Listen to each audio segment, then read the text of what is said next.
Hello everyone. तो last session पर हम लोगों ने डिस्कशन किया था line, slope of a line which is equally incline to two given lines. ठीक, तो उसमें ही हम लोग कुछ एक दो क्वेश्चन और करेंगे एंड देन आगे बढ़ेंगे। ठीक, जैसे क्वेश्चन लिखिए, a ray of light, a ray of light traveling along a line, a ray of light traveling along the line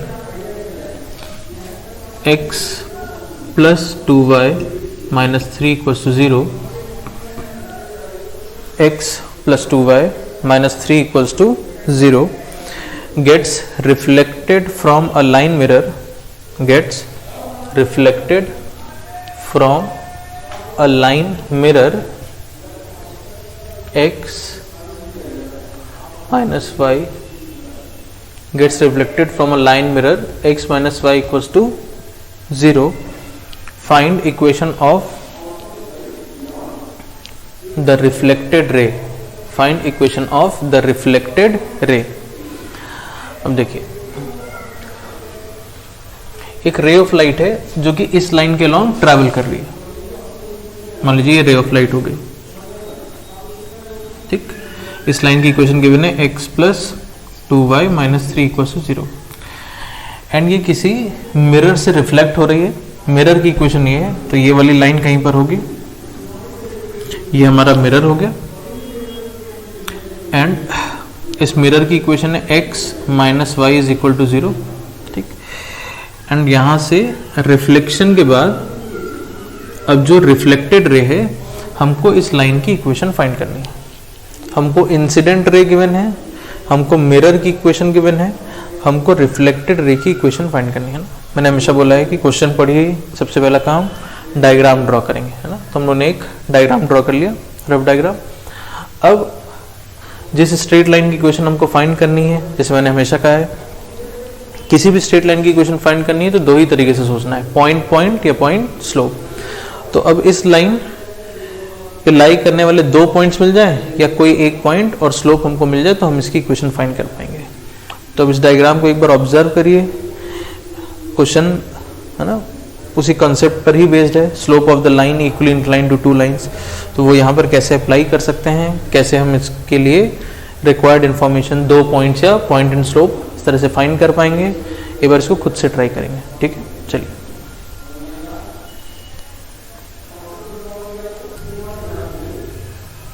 अब देखिए, ये चीज हमको पता है कि angle of incidence angle of reflection के बराबर होता है ना। ये तो हम लोगों ने 9th-10th में पढ़ा है फिजिक्स में। तो ये आपका अगर मिरर है तो हम लोग यहाँ पे नॉर्मल ड्रॉ करते थे, है ना। तो मान लीजिए ये नॉर्मल हो गया। ठीक, एंड नॉर्मल से हम लोग एंगल कहते थे कि जो एंगल ऑफ इंसिडेंस होगा और जो एंगल ऑफ रिफ्लेक्शन होगा ये इक्वल होगा। ठीक, अच्छा, ये टोटल हमारा ये नॉर्मल है ना, ये टोटल 90 है, यहाँ से ये टोटल 90 है, ये भी 90 है। तो अगर ये टोटल 90 है और इसमें से ये थीटा है तो ये कितना बचेगा, तो ये आपका हो जाएगा 90 माइनस थीटा। अच्छा, इधर भी ये 90 है, तो 90 में से अगर ये थीटा हो गया तो ये कितना बच गया, 90 माइनस थीटा।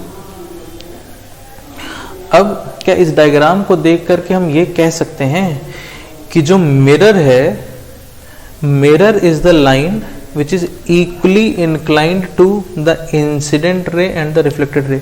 क्या इस मिरर का इंसिडेंट रे से एंड रिफ्लेक्टेड रे से क्या दोनों से एंगल बराबर है ना। इसका जो हमारा मिरर है, इसका इंसिडेंट रे से एंगल एंड इसका रिफ्लेक्टेड रे से एंगल, दोनों से एंगल 90 माइनस थीटा है। तो हम कह सकते हैं कि इस तरीके के क्वेश्चन में जहाँ पर रे ऑफ लाइट है, इंसिडेंट रे, रिफ्लेक्टेड रे और मिरर वाले जो क्वेश्चंस होंगे इस तरीके के, इसमें हम एक जनरल चीज कह सकते हैं कि जो मिरर है, this is the line equally inclined to the incident ray and the reflected ray. ठीक, तो क्या करिए, इसको हम पहले बोल देते हैं, इसको नोट बना करके कॉपी में लिख लीजिए एंड इसको डायरेक्टली ऐसा कंसेप्ट याद रखेंगे। इस तरह के क्वेश्चंस में मिरर को हमको ट्रीट करना होगा as the line equally incline to the incident ray and the reflected ray. इसको लिखिए, in questions related to mirror, in questions related to mirror,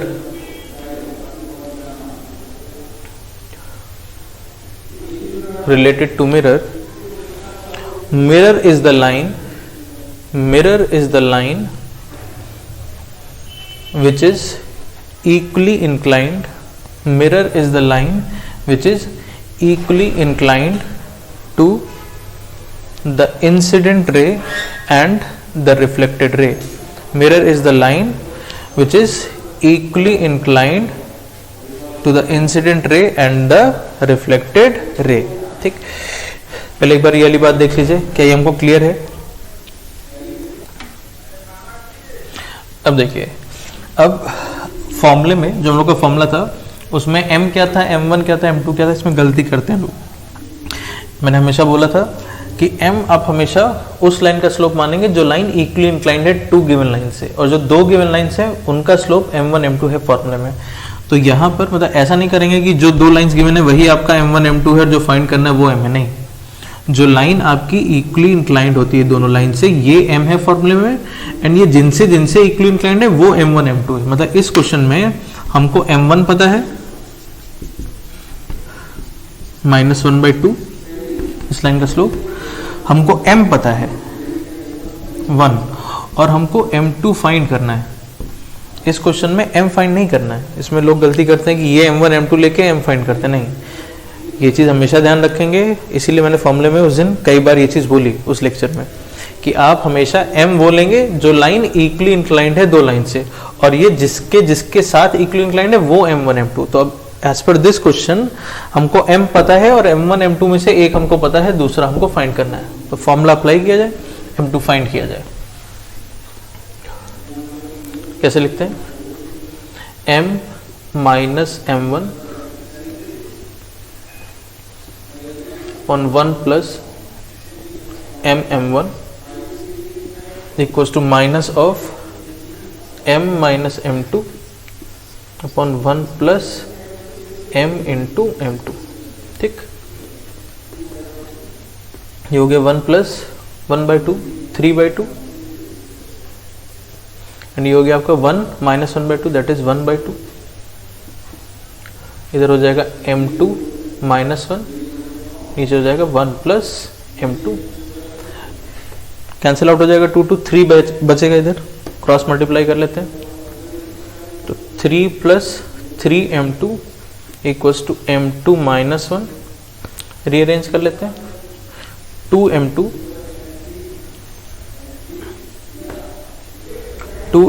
equals to -4, यहाँ से m2 की वैल्यू आ जाएगी -2।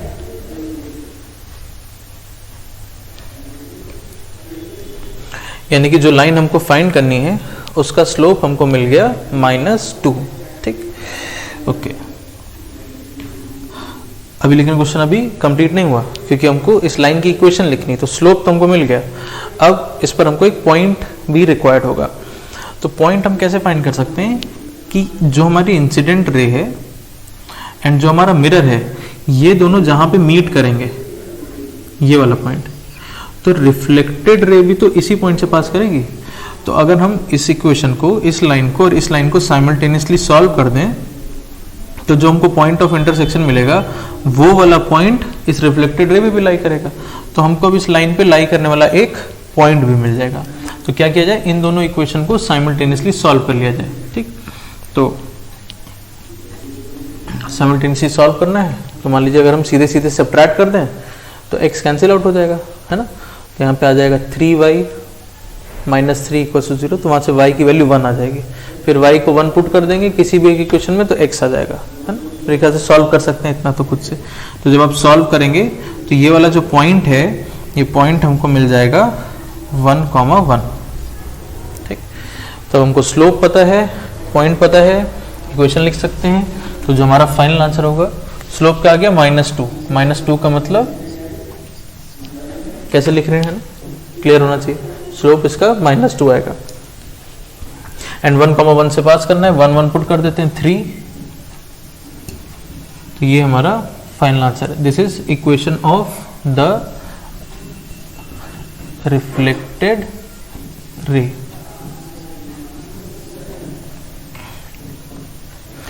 तो जो भी इस तरह के क्वेश्चन है जिसमें incident ray, reflected ray, mirror, इस तरह के क्वेश्चन है, तो हमको बेसिक कंसेप्ट याद रखना है कि क्या होता है यहाँ पर, एंड हमको डायग्राम से भी समझ में आना चाहिए कि मिरर जो होगा, this is the line equally incline to the incident ray and the reflected रे।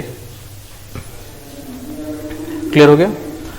ओके, हम लोगों ने स्लोप फाइंड कर लिया। यहाँ पे m पता था, m1 m2 में से एक पता था, m2 मान लीजिए हमने m1 हमको पता था, m2 हमको फाइंड करना था, फॉर्मूले से हमको m2 मिल गया। Incident ray, reflected ray, mirror सब एक ही पॉइंट से पास कर रहे हैं, तो यहाँ से इन दोनों का पॉइंट ऑफ इंटरसेक्शन निकाल के वही पॉइंट इस पे भी लाई करेगा, तो हमको पॉइंट पता है, स्लोप पता है, हमने रिफ्लेक्टेड रे की इक्वेशन लिख ली। ठीक, ये वाला क्वेश्चन क्लियर हो गया? ठीक, अब मान लीजिए ये क्वेश्चन तो हम लोग का कंप्लीट हो गया। अब अगर हम आपको क्वेश्चन में ऐसा कहते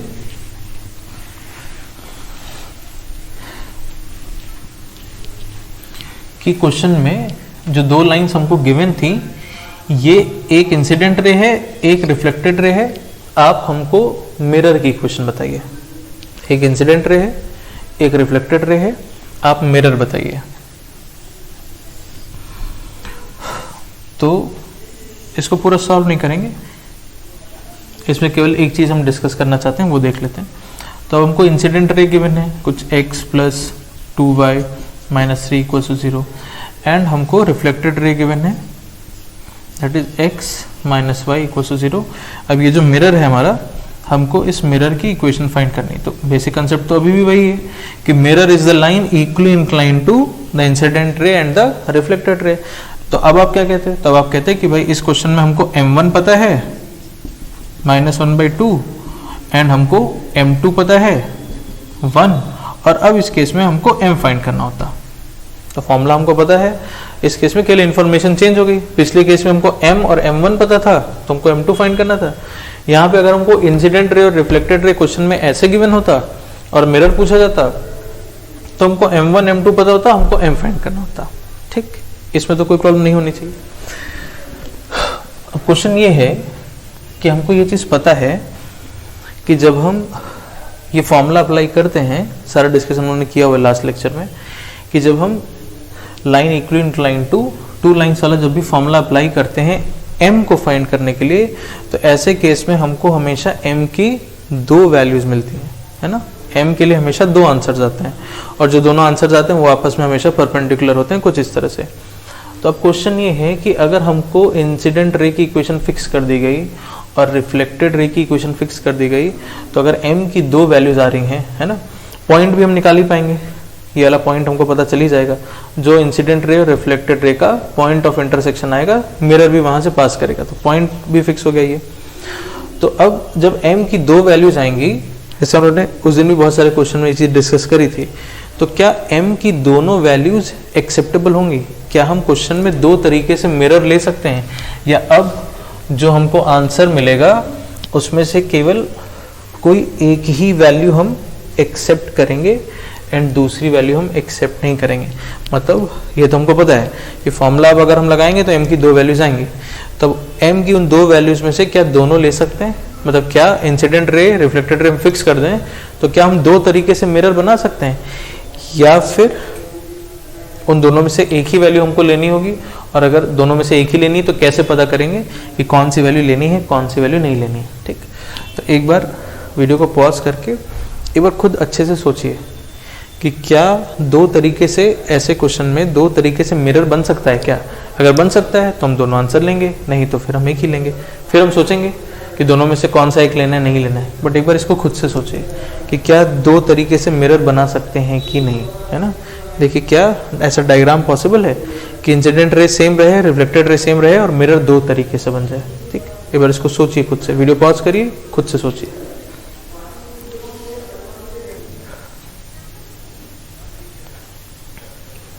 अब देखिए क्वेश्चन में अगर हमको एक इंसिडेंट रे गिवन है और एक हमको रिफ्लेक्टेड रे गिवन है, ठीक, तो अगर केवल इन दोनों लाइंस की हमको इक्वेशन गिवन है तो हम मिरर दो बना सकते हैं। कैसे? एक तो जैसा हमको यहां दिख रहा है कि एक मिरर ऐसा हो गया, तो ये हमारी इंसिडेंट रे हो गई, ये हमारी रिफ्लेक्टेड रे हो गई। ठीक।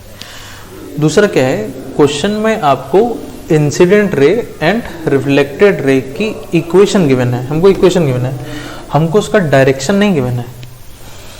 ये जो हम रिफ्लेक्टेड रे कह रहे हैं, इस पूरी लाइन को अगर हम लाइन को पूरा ड्रॉ करें तो ये लाइन तो ऐसे है। ठीक।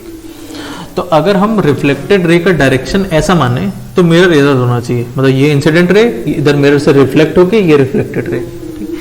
लेकिन अगर हम रिफ्लेक्टेड रे का डायरेक्शन इधर ले लें, भाई लाइन तो वही है ना, तो इक्वेशन तो नहीं चेंज होगी। इक्वेशन तो मान लीजिए अगर x minus y equal to 0 है तो इस लाइन की पूरी लाइन की equation x minus y equal to 0 ही है। तो मिरर अगर ऐसे रहा तो ये ऐसे रिफ्लेक्ट होगी, और मिरर अगर हमने ऐसे ले लिया, अगर ये हमारा मिरर हो गया तो ये इंसिडेंट रे होगी और ये हमारी रिफ्लेक्टेड रे हो जाएगी। ठीक। मतलब मिरर अगर ऐसे हो गया,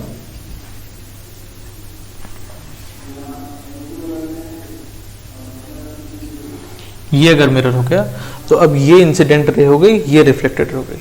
तो क्योंकि क्वेश्चन में हमको ऐसा डायरेक्शन जैसा नहीं गिवन है कि रिफ्लेक्टेड रे इस तरफ जा रही है इस तरफ जा रही, केवल इक्वेशन गिवन है, तो हम दोनों पॉसिबिलिटी अज्यूम कर सकते हैं कि भाई अगर ये हमारी रिफ्लेक्टेड रे है तो रिफ्लेक्टेड रे का डायरेक्शन अगर इधर हुआ तो हम मिरर ऐसे लेंगे, डायरेक्शन इधर हुआ तो हम मिरर ऐसे लेंगे। यानी कि मिरर के लिए जो हमको आंसर्स मिलेंगे, एम की जो दो वैल्यूज मिलेंगी, वो दोनों वैल्यूज आंसर में एक्सेप्टेबल हैं, है ना, डिपेंडिंग अपॉन कि हम रिफ्लेक्टेड रे का डायरेक्शन किधर ले रहे हैं, उस डायरेक्शन के हिसाब से हम दोनों पॉसिबिलिटीज पॉसिबल है ना।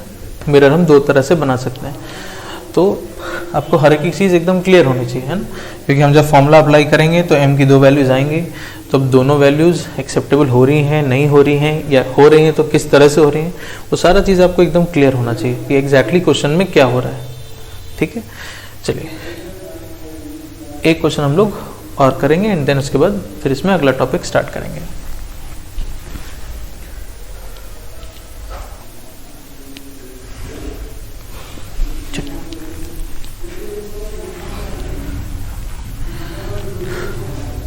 नेक्स्ट क्वेश्चन लिखिए। In a triangle ABC, in a triangle ABC, AB is equal to AC, AB is equals to AC, isosceles triangle हो गया। ठीक। Equation of AB is y equals to x by 2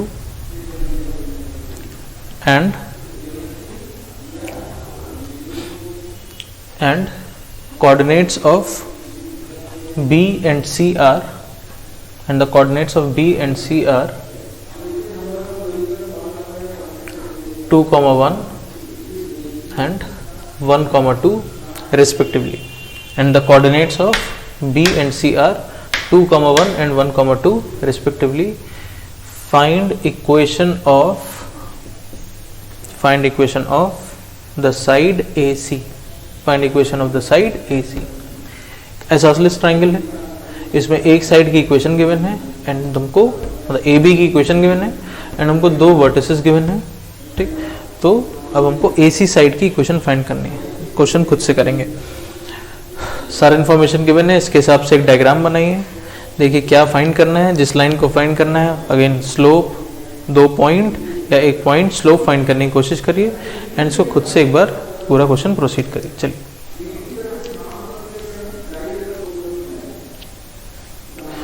देखिए, तो question के हिसाब से कुछ ऐसा हो गया,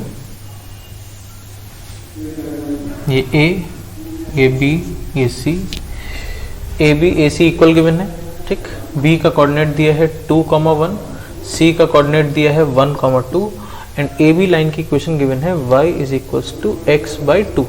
ठीक। हमको AC फाइंड करना, हमको ये फाइंड करना है। तो जो लाइन हमको फाइंड करनी है उस पर पॉइंट तो हमको पहले से पता है, पॉइंट हमको पता है। अब या तो एक और पॉइंट मिल जाए तो हम इक्वेशन लिख देंगे, इसका स्लोप मिल जाए। ठीक, तो अगेन क्योंकि ये दोनों साइड्स इक्वल हैं, एंगल बी और एंगल सी इक्वल होगा, और अगर ये दोनों एंगल इक्वल हैं तो हम कह सकते हैं कि this is the line equally inclined to these two lines, क्योंकि इस लाइन का दोनों से एंगल बराबर है। अब क्या हम इसका स्लोप देख सकते हैं, बी सी का स्लोप, इस लाइन का स्लोप कितना हो जाएगा 2 - 1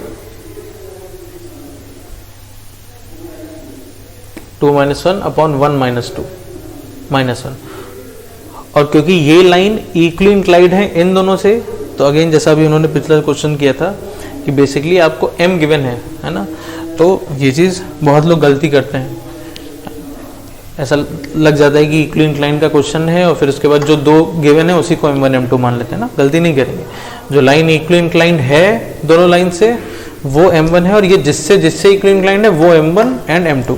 तो अगेन हमको इस क्वेश्चन में m पता है और हमको m1 m2 में से कोई एक पता है, तो मान लेते हैं m1 हमको पता है 1/2, और अब हमको m2 फाइंड कर लेना है। स्लोप फाइंड कर लिया जाए फॉर्मूले से, m2 पॉइंट पता है, इस लाइन की इक्वेशन लिख लेंगे। ठीक है, चलिए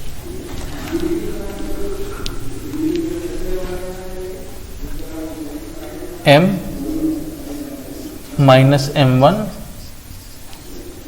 upon 1 plus m1 equals to minus of m minus m2 upon 1 plus m2।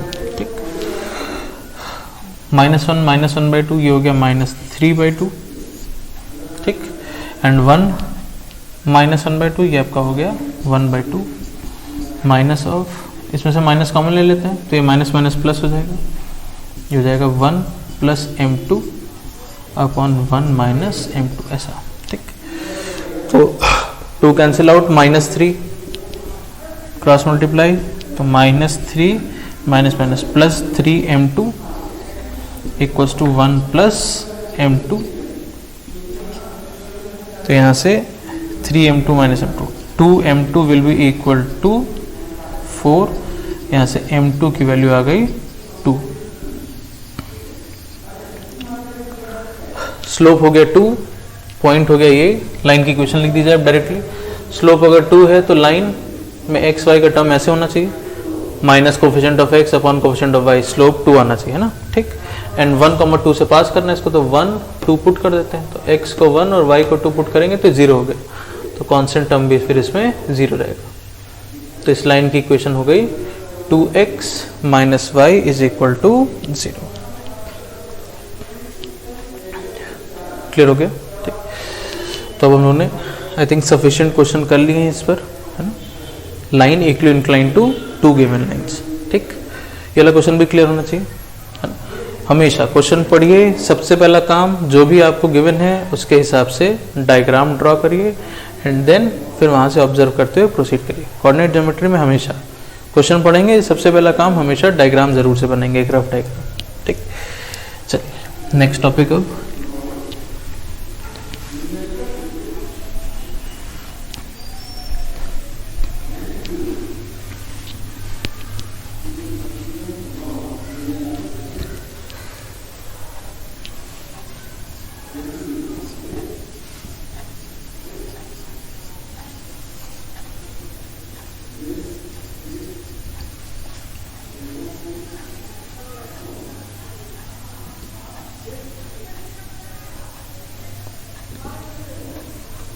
Distance of a point from a line. अब मान लीजिए एक लाइन हमको गिवन है एंड कहीं पर एक पॉइंट हमको गिवन है और हम इस पॉइंट का इस लाइन से डिस्टेंस फाइंड करना चाहते हैं ना। तो अगर क्वेश्चन में कुछ भी मेंशन नहीं है, सिंपली डिस्टेंस की बात की गई है, तो ऑलवेज मीन किया जाता है दैट हमको जो फाइंड करना है distance, that is the perpendicular distance. और ये वाला डिस्टेंस, ऐसा नहीं कि और कोई डिस्टेंस हम फाइंड करने की बात कर रहे हैं। सिंपली यहाँ पे अगर डिस्टेंस लिखा है of a point from a line, मतलब हम परपेंडिकुलर डिस्टेंस की बात कर रहे हैं। फिर चाहे हम यहाँ परपेंडिकुलर डिस्टेंस लिखें चाहे नहीं लिखें, सिंपल डिस्टेंस अगर कहीं भी पूछा गया है, कहीं भी लिखा है क्वेश्चन में, मतलब परपेंडिकुलर डिस्टेंस की बात हो रही है। अब इसके एक फॉर्मूला है वो हम लोग देखेंगे, बट फॉर्मूला कैसे हम डिराइव कर रहे हैं या उसके लिए क्या प्रोसीजर होना चाहिए पहले एक बार उसको देखते हैं, फिर हम पूरे कैलकुलेशन में नहीं जाएंगे, जो फाइनल रिजल्ट है उसको हम लिख देंगे। अगर हमसे पूछा जाता, अगर हमको फॉर्मूला नहीं बताओ तो हमसे पूछे कि क्या बेसिक प्रोसीजर होना चाहिए इस पॉइंट का इस लाइन से डिस्टेंस फाइंड करने के लिए, ठीक, तो क्या तरीका होगा कि आपको इसका स्लोप पता है, इस लाइन का स्लोप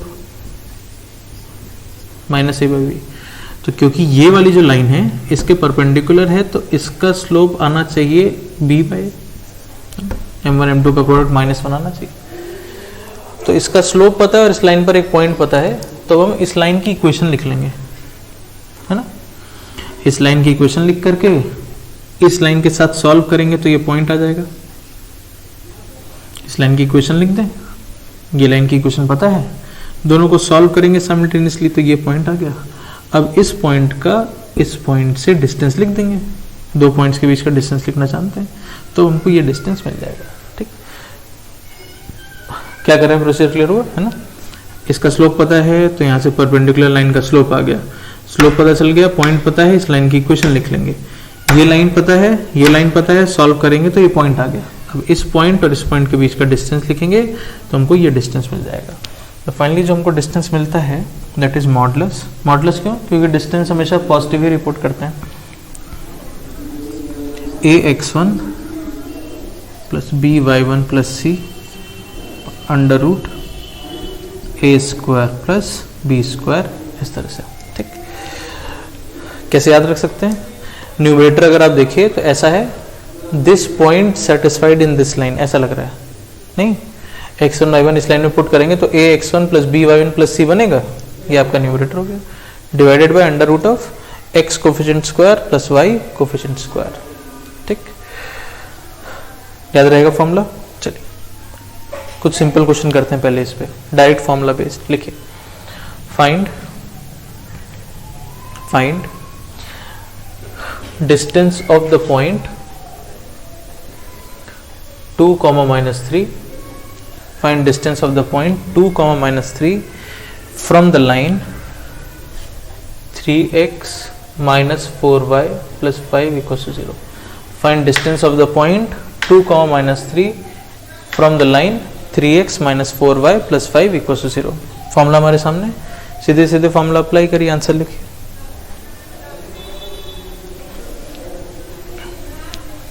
क्या हो जाएगा,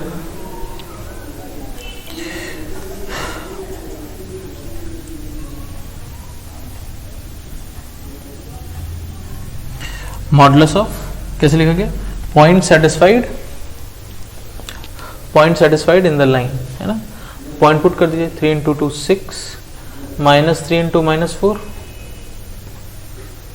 12 plus 5 under root x coefficient square plus y coefficient square, ठीक।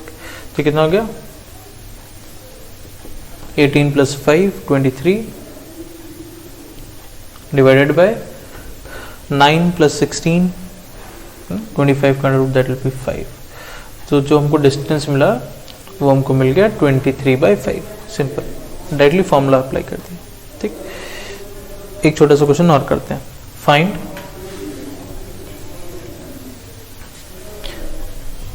distance of origin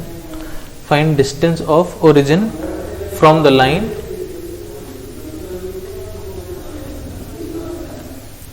find distance of origin from the line 2x minus y plus 7 equals to 0। मतलब इस केस में पॉइंट क्या हो गया, किस पॉइंट से डिस्टेंस फाइंड करना है, ओरिजिन का मतलब कोऑर्डिनेट हो गया 0,0। सिंपल, फाइंड करिए, सीधे फॉर्मूला अप्लाई करिए, आंसर लिखिए।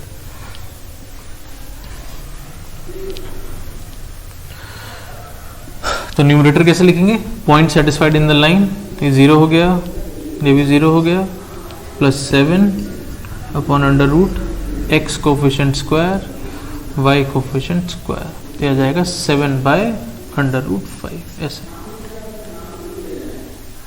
ठीक। नेक्स्ट क्वेश्चन लिखिए,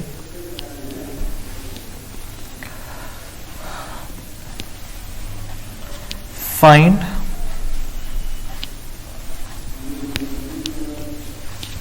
distance of the point, find distance of the point 1, 2 from the line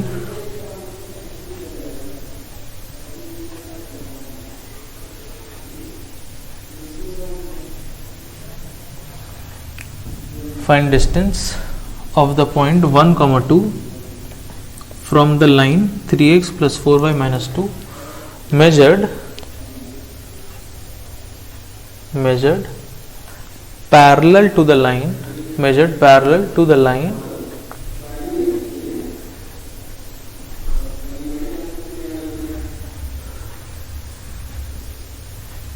measured parallel to the line x minus 2y minus 3 equals to 0. Find distance of the point 1, 2 from this line measured parallel to the line x minus 2y minus 3 equals to 0.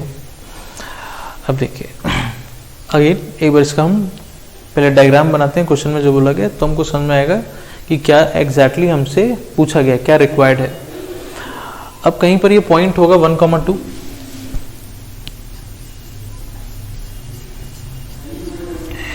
And कहीं पर ये line है 3x plus 4y minus 2 equal to 0.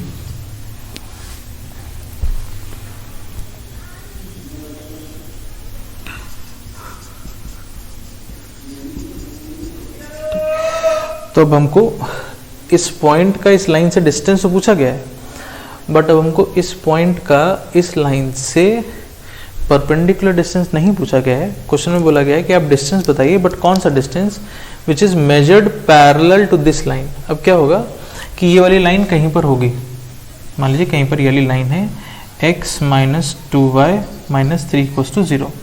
ठीक, तो अब हमको इस point का इस वाली लाइन से डिस्टेंस चाहिए, लेकिन परपेंडिकुलर डिस्टेंस नहीं, distance which is measured parallel to this line. कहने का मतलब अगर हम इस पॉइंट से चलना शुरू करें इस लाइन की तरफ पैरेलल टू दिस लाइन, ऐसे इसके पैरेलल, तो अब हम जाकर के इस लाइन को कहीं पे मीट करेंगे, तो अब हमको ये वाला डिस्टेंस रिक्वायर्ड है, ये परपेंडिकुलर डिस्टेंस नहीं. परपेंडिकुलर डिस्टेंस का तो सीधे फॉर्मूला है, वो हम कर सकते हैं, बट इस केस में परपेंडिकुलर डिस्टेंस नहीं पूछा गया है. एक आपको तीसरी लाइन गिवन है, सेकेंड लाइन गिवन है, इसके पैरेलल जो डिस्टेंस आएगा ये डिस्टेंस बताना है. ठीक, फिर से हम क्वेश्चन पढ़ देते हैं. Find distance of the point 1, 2 from this line. इस पॉइंट का इस लाइन से डिस्टेंस चाहिए, बट कौन सा distance, distance which is measured, कैसे मेजर किया गया है, पैरेलल टू दिस लाइन. ठीक, मतलब ये जो लाइन सेगमेंट हमको दिख रहा है एंड ये जो लाइन है ये पैरेलल है, तो अब हमको ये डिस्टेंस फाइंड करना है. ठीक, तो इसको ट्राई करेंगे खुद से. ठीक, वीडियो पॉज करिए, खुद से इसको ट्राई करिए. चलिए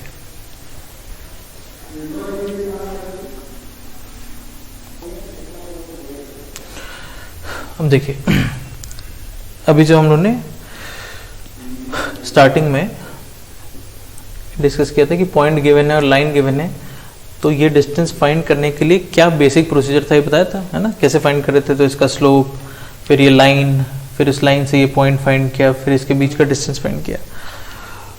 वही बेसिक प्रोसीजर आप यहाँ यूज करेंगे.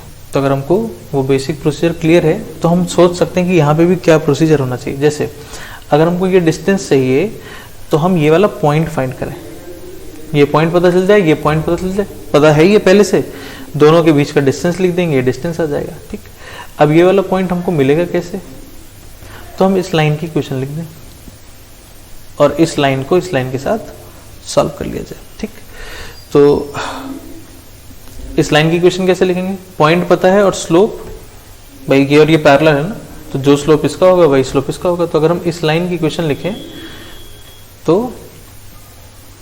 एक्स और वाई का टर्म ऐसे, ये पार्ट सेम रहेगा, पैरेलल लाइन ये समझते हैं हम लोग. ठीक, एंड इसको कहाँ से पास करना है, 1, 2 से, तो 1 और 2 पुट करते हैं, तो 1 माइनस 4 माइनस 3, तो कांस्टेंट टर्म प्लस 3 होना चाहिए ऐसे. ठीक, अब हमको इस लाइन की इक्वेशन पता है, इस लाइन की इक्वेशन पता है, तो अब इसको और इसको साइमल्टेनियसली सॉल्व किया जाए और ये वाला पॉइंट फाइंड किया जाए. कर पाएंगे खुद से। ये पॉइंट आ गया, फिर इस पॉइंट और इस पॉइंट के बीच का डिस्टेंस लिख देंगे तो हमको रिक्वायर्ड डिस्टेंस मिल जाएगा। ठीक, चलिए इसको खुद से करिए। अब दोनों लाइंस को, इस लाइन को और इस लाइन को साइमल्टेनियसली सॉल्व करिए, पॉइंट ऑफ इंटरसेक्शन निकालिए एंड देन उस पॉइंट ऑफ इंटरसेक्शन को, इसका पॉइंट ऑफ इंटरसेक्शन का इस पॉइंट से डिस्टेंस लिख देंगे तो आपको ये रिक्वायर्ड डिस्टेंस मिल जाएगा। तो जैसे जो बेसिक प्रोसीजर था कि ये डिस्टेंस चाहिए था तो पहले पॉइंट फाइंड किया ना, यहाँ से स्लोप आ गया, पॉइंट पता था, लाइन लिख दी, लाइन को सॉल्व करके पॉइंट आ गया, फिर पॉइंट के बीच का डिस्टेंस। कुछ वैसे यहाँ कर रहे हैं सेम, है ना। हमको स्लोप मिल गया, इसके पैरेलल स्लोप आ गया, पॉइंट पता है, लाइन लिख दी, उस लाइन को इसके साथ सॉल्व करके पॉइंट निकाल लेंगे, पॉइंट के बीच का डिस्टेंस लेंगे। चलिए इसको खुद से पूरा कंप्लीट करिए। ओके, तो जब हम इन दोनों लाइंस को साइमल्टेनियसली सॉल्व कर रहे हैं तो x कितना रहा है,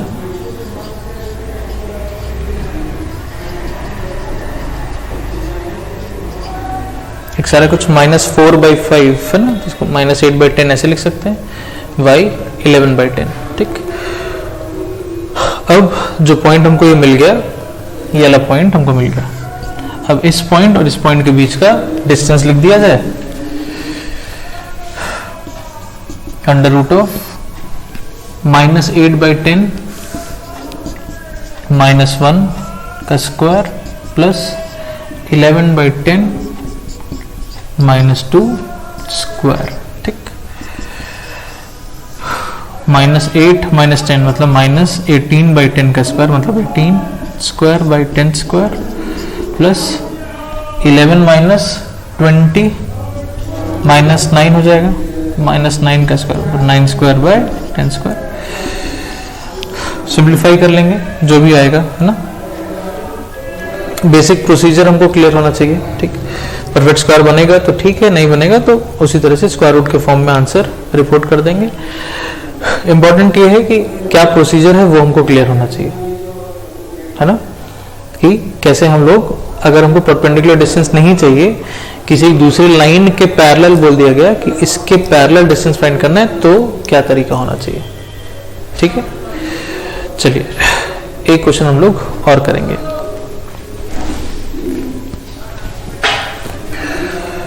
अ लाइन, लिखिए,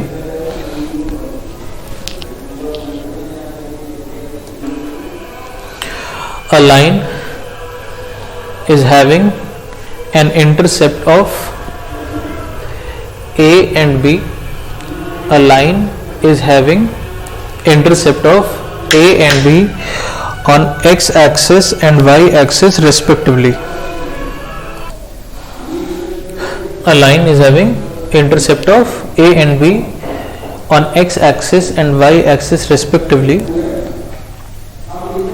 Line is having intercept of A and B on x-axis and y-axis respectively. Now the coordinate axis is rotated by an angle theta. Now the coordinate axis is rotated by an angle theta in anti-clockwise direction. The coordinate axis is rotated by an angle theta in anti-clockwise direction, keeping the origin fixed. Keeping the origin fixed. On the new coordinate axis,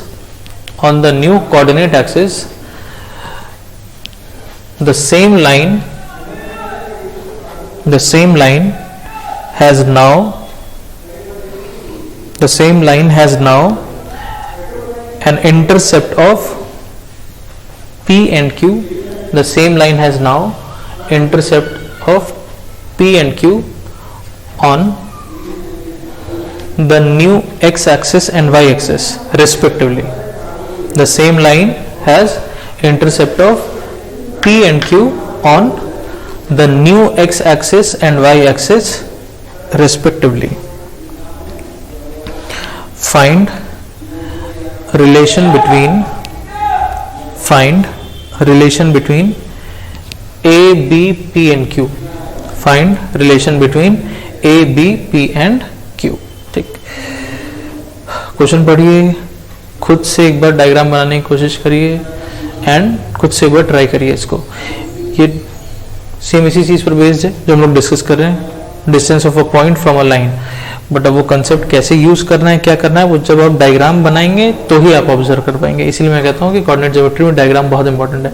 question पढ़ करके आपको कुछ नहीं समझ आएगा कि क्या क्या दिया है, बट जब आप डायग्राम बनाएंगे तो आपको पता चलेगा अच्छा ये इन्फॉर्मेशन गिवन है, अब हमको कंडीशन, ये वाली कंडीशन हम यहाँ पर लगा सकते हैं इस तरह से। तो अगेन सबसे पहला काम, एक डायग्राम ड्रॉ करिए।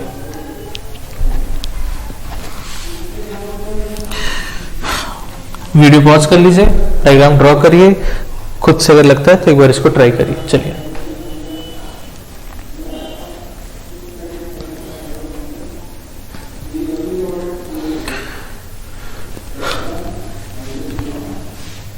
देखिए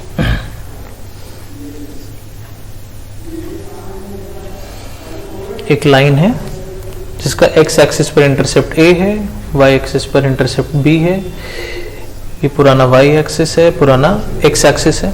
ठीक, अब कोऑर्डिनेट एक्सिस को थीटा एंगल से ऐसे रोटेट कर दिया गया। ठीक, कीपिंग ओरिजिन फिक्स्ड, मतलब ओरिजिन नहीं चेंज हुआ, तो इसको फिक्स रखते हुए कोऑर्डिनेट एक्सिस को ऐसे रोटेट कर दिया गया। मान लीजिए कुछ थीटा एंगल से ऐसे, तो ये हो गया नया एक्स एक्सिस, और ये कुछ ऐसे हो गया आपका नया वाई एक्सिस।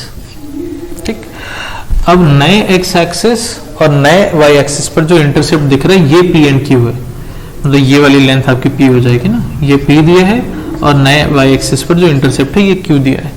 तो अब A B P and Q में हमको रिलेशन फाइंड करना है। ये वाला एंगल हमको थीटा गिवन है। कोऑर्डिनेट एक्सिस थी, पहले एक लाइन थी, कहीं पर इंटरसेप्ट कर रही थी एक्स एक्सिस वाई एक्सिस को, वो इंटरसेप्ट दिया था ए एंड बी। तो अब ऑब्वियसली अगर हम कोऑर्डिनेट एक्सिस को ऐसे कुछ रोटेट कर देंगे तो अब ऑब्वियसली जो लेंथ पहले ए दिख रही थी अब ए नहीं होगी, कुछ चेंज हो जाएगी। पहले जो बी दिख रही थी वो कुछ बी नहीं रहेगी, चेंज हो जाएगी। तो नए कोऑर्डिनेट एक्सिस पर जो इंटरसेप्ट है वो पी एंड क्यू है। तो अब ए बी पी क्यू में हमको रिलेशन फाइंड करना है, ये हमारा क्वेश्चन है। ठीक, तो देखिए जो हमारी लाइन है, पहले जो लाइन थी, जो पहले पुराना कोऑर्डिनेट एक्सिस था, उसके रेस्पेक्ट में जो लाइन है उस लाइन की इक्वेशन हम ये कह सकते हैं x upon x intercept y upon y intercept is equal to 1। Intercept form में लाइन की इक्वेशन लिख रहे हैं पुराने x एक्सिस पुराने y एक्सिस के रेस्पेक्ट में। ठीक, नए x एक्सिस और नए y एक्सिस के रेस्पेक्ट में जो इसकी इक्वेशन होनी चाहिए वो होनी चाहिए capital X upon P plus capital Y upon Q equal to 1। ठीक, अब ऑब्वियसली ये स्मॉल एक्स स्मॉल वाई तो रह नहीं जाएगा, आपका कोऑर्डिनेट एक्सिस पूरा चेंज हो गया ना। तो ऑब्वियसली अगर पहले कोई कोऑर्डिनेट रहा होगा 2,1 तो वो इसके रेस्पेक्ट में 2,1 थोड़ा रहेगा, उसका तो एक्स कोऑर्डिनेट भी चेंज हो गया होगा, वाई कोऑर्डिनेट भी चेंज हो गया होगा। जैसे फॉर एग्जांपल यहाँ पर कोई पॉइंट है, मान लीजिए 5,0 पुराने एक्स एक्सिस पे। अब क्या नए एक्स एक्सिस के रेस्पेक्ट में ये 5,0 रहेगा? नहीं, अब तो नए एक्स एक्सिस में यहाँ पर जो पॉइंट होंगे ये इसका y कोऑर्डिनेट कुछ 0 आएगा ना, तो यहाँ पर तो y कोऑर्डिनेट 0 रहेगा नहीं, तो इसलिए नए एक्सिस के रेस्पेक्ट में अब इसका कोऑर्डिनेट चेंज हो जाएगा। पहली बात समझ, अगर हम एक्सिस को रोटेट कर दे रहे हैं तो ऑब्वियसली कोऑर्डिनेट्स भी चेंज हो जाएंगे। तो अब हम नए वाली लाइन, मतलब लाइन वही है बट नए वाले एक्सिस के रेस्पेक्ट में उसकी इक्वेशन अब हम स्मॉल एक्स स्मॉल वाई के रेस्पेक्ट में नहीं लिख सकते, क्योंकि वो चेंज हो गया। पुराना जो एक्स वाई था वो अब एक्स वाई नहीं रहेगा, वो कुछ चेंज हो जाएगा। तो हमने क्या किया, इसकी इक्वेशन लिखी नए कोऑर्डिनेट एक्सिस के रिस्पेक्ट में। तो नए कोऑर्डिनेट एक्सिस हमने लिया था कैपिटल एक्स कैपिटल वाई, तो कैपिटल एक्स कैपिटल वाई के रिस्पेक्ट में इसका एक्स इंटरसेप्ट पी है, वाई इंटरसेप्ट क्यू है, तो ये इसकी इक्वेशन हो गई। इतनी बात पहले हमको क्लियर हुई दोनों इक्वेशन कैसे लिख रहे हैं। अब हम क्या ऑब्जर्व कर रहे हैं कि दोनों ही केसेस में, चाहे फर्स्ट चाहे सेकेंड, ओरिजिन तो चेंज हुआ नहीं, ओरिजिन वहीं का वहीं है और लाइन भी चेंज नहीं हुई है। लाइन की इक्वेशन बदल जाएगी नए एक्सिस के रिस्पेक्ट में, अब इसकी इक्वेशन कुछ और आएगी, पुराने के रिस्पेक्ट में इक्वेशन कुछ और आएगी, बट हमने लाइन को कहीं मूव तो किया नहीं है, लाइन तो वहीं की वहीं है और ये पॉइंट भी वहीं का वहीं है। तो अगर पॉइंट को हमने मूव नहीं किया, पॉइंट नहीं चेंज हो रहा, लाइन को हमने नहीं मूव की, लाइन का अगर कहीं चेंज नहीं हो रही, तो इस पॉइंट का इस लाइन से जो भी डिस्टेंस है वो चेंज नहीं होगा, चाहे हम पुराने सिनेरियो में देखें चाहे हम नए सिनेरियो में देखें। लाइन तो वहीं की वही, लाइन को तो हमने चेंज किया नहीं, पॉइंट वहीं का वहीं है। फिर हम एक्सिस को कुछ भी कर दें, कैसे भी कर दें, ये डिस्टेंस नहीं बदलेगा भाई। डिस्टेंस तब बदलता अगर हम इस पॉइंट को कुछ मूव कर देते या लाइन को कुछ मूव कर देते, तो ये डिस्टेंस चेंज होता। बट ना तो पॉइंट मूव हुआ है ना तो लाइन मूव हुई, केवल एक्सिस ऐसे घुमा दिया गया, तो उससे ये डिस्टेंस तो नहीं चेंज होगा। ये बात क्लियर है।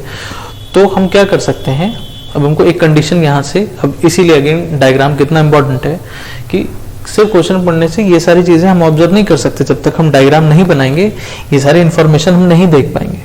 तो अब हम यहाँ से क्या कंक्लूजन ड्रॉ कर सकते हैं कि पुराने सिनेरियो में एंड नए सिनेरियो में दोनों में एक चीज ऐसी है जो चेंज नहीं हुई है, और वो चीज क्या है, वो है ओरिजिन का इस लाइन से डिस्टेंस नहीं बदला है।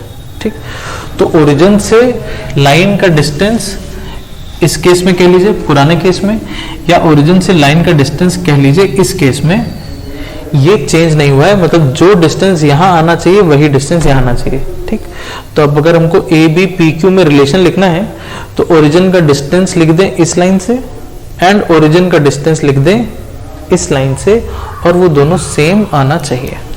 ठीक, अब जो मैंने बोला पहले उसको एक बार अच्छे से सोच लीजिए, ये डायग्राम एक बार अच्छे से ऑब्जर्व कर लीजिए। ओरिजिन वही है, लाइन वही है, तो ये डिस्टेंस नहीं चेंज होगा। पहले एक पार्ट देख लीजिए, फिर इसके बाद अब सिंपल है, ओरिजिन से डिस्टेंस लिखेंगे इसका, ओरिजिन से डिस्टेंस लिखेंगे इसका, और दोनों डिस्टेंस सेम आएगा, उसको इक्वेट कर देंगे तो हमको रिक्वायर्ड जो भी रिलेशन है ए बी पी क्यू में मिल जाएगा। ठीक है, तो पहले एक बार इसको ऑब्जर्व कर लीजिए, फिर हम इसको हटा के कैलकुलेशन पार्ट यहाँ कर देते हैं।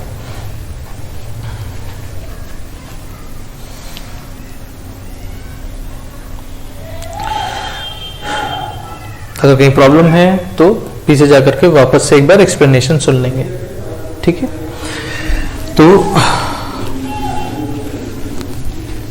अब ओरिजिन से इसका डिस्टेंस लिखा जाए तो इस लाइन को हम ऐसे कह सकते हैं, दिस वन को उधर ले जाते हैं, इस वन को उधर ले जाता है ना। 0,0 से इस लाइन का डिस्टेंस लिखते हैं, तो डिस्टेंस कैसे लिखते थे, point satisfied in the line, 0 0 put कर लेंगे इसमें, न्यूमरेटर में -1 आएगा, अपॉन अंडर रूट के अंदर क्या आता है, x के कोफिशिएंट का स्क्वायर, x का कोफिशिएंट क्या है 1/a, तो 1/a का स्क्वायर मतलब 1/a स्क्वायर हो जाएगा, और y का कोफिशिएंट कितना है 1/b उसका स्क्वायर, तो 1/b का स्क्वायर हो गया। ये हो गया ओरिजिन का इस लाइन से डिस्टेंस। लाइन वही है पुराने केस में जब एक्सिस को हमने रोटेट नहीं किया था। रोटेट करने के बाद लाइन की इक्वेशन ये हो गई। अब अगर हम डिस्टेंस देखेंगे तो कैसे लिखेंगे, अगेन 0,0 इसमें सेटिस्फाई कर देंगे, तो न्यूमरेटर में -1 आएगा, डिनोमिनेटर में क्या आएगा अंडर रूट, एक्स का कोफिशिएंट कितना है 1/p,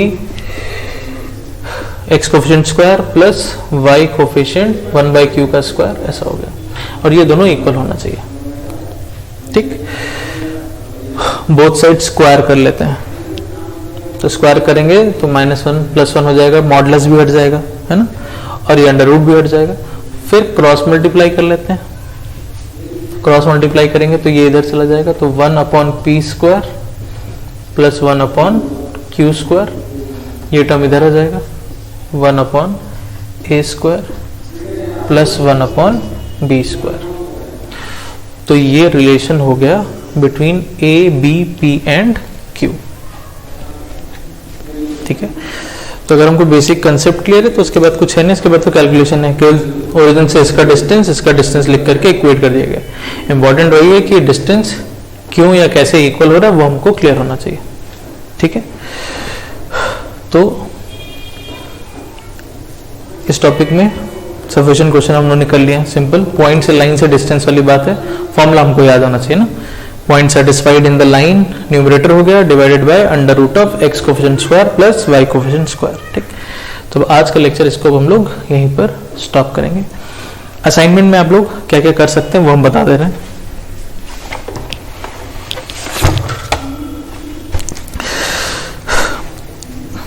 असाइनमेंट में अब आप लोग ट्राई कर सकते हैं अप टिल क्वेश्चन नंबर 39।